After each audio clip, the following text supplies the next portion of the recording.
Guys, so a Nigerian has brought a solution to finally put an end to the corruption in this nation. But guess what? When I saw that video, this is what I did.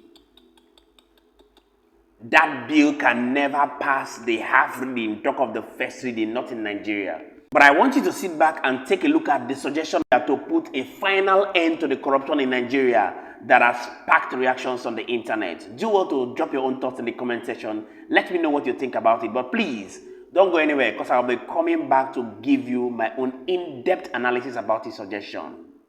Take a look. So that's not why I'm not going to shy away from saying what I want. And I've written articles on this. I want them to cut off the hands of Nigeria's elected officials like they cut it in China. I want the harsh one, and I want us to all gather together and say, yes, Sharia law in Zamfara. Zamfara governor stole, cut his hand.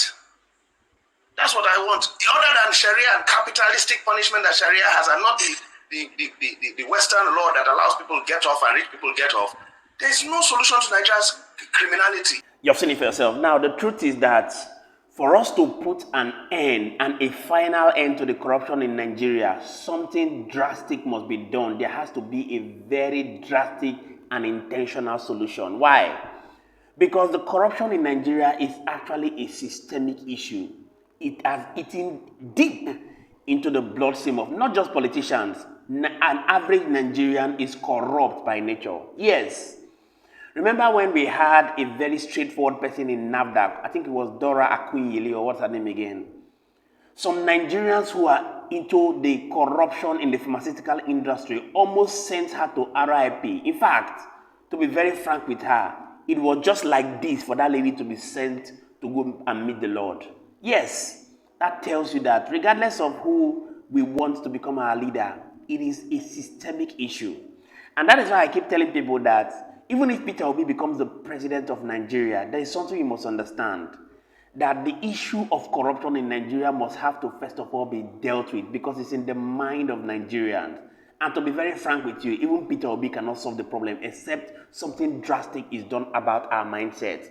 Recall when we had the likes of Buhari, when Buhari was coming, a lot of people, Nigerians were saying, Buhari has come, Buhari is going to be bringing an end to the corruption. A lot of people are celebrating, Buhari was going to be the best president of Nigeria because he doesn't take corruption. He was going to put an end to the corruption. He was going to jail anybody that comes up with anything corruption in the nation. At the end of the day, what happened?